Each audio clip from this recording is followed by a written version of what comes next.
Terekam CCTV, detik-detik pencuri motor di Palembang ancam tembak pemilik kos yang pergoki aksinya.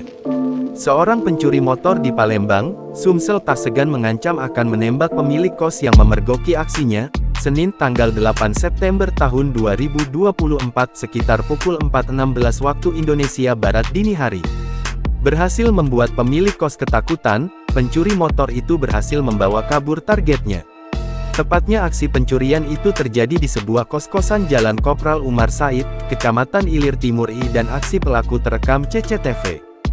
Motor yang dicuri adalah jenis Honda Revovit BE 2871 AGF milik mahasiswa semester akhir, salah satu penghuni kos-kosan.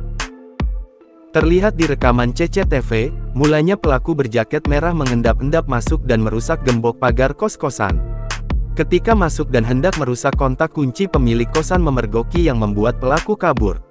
Tak lama berselang pelaku kembali masuk dan bergegas mengambil motor korban. Sekitar pukul 4 pagi ada yang teriak maling, itu bapak kos yang teriak.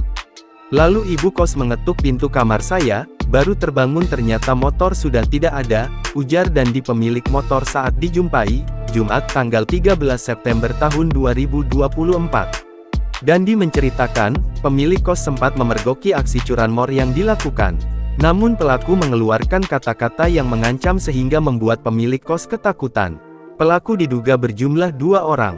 Pelaku mengancam akan menembak jika pemilik kos tetap nekat berteriak. Saat kejadian posisi motor terkunci stang sebelah kanan. Kebetulan bapak pemilik kos belum tidur. Aksi pelaku terpantau CCTV, dia langsung keluar dan meneriaki pelaku. Memang pelaku lari tapi sambil mengancam pemilik kos yang katanya, "Diam kau, ku tembak kau." Cuma ancaman saja tapi senjatanya tidak ada, tuturnya. Pemilik kos yang takut segera kembali masuk dan meneriaki pelaku dari dalam. Saat itulah pelaku bergegas kembali ke tempat parkir motor dan dengan cepat membawa motornya kabur. Pelaku balik lagi dan cepat-cepat ambil motor. "Itu motor punya adik saya tapi saya pakai sehari-hari untuk kuliah," katanya. Kini Dandi sudah melaporkan peristiwa tersebut ke Polsek Ilir Timur I dengan harapan pelaku segera tertangkap. Sementara itu, Kanit Reskrim Polsek Ilir Timur I Ibtu Adrian mengatakan saat ini pihaknya masih menyelidiki kasus tersebut. Olah TKP juga sudah dilakukan untuk menyelidiki pelaku tersebut yang aksinya terekam kamera CCTV. Download Tribun X sekarang, menghadirkan lokal menjadi Indonesia.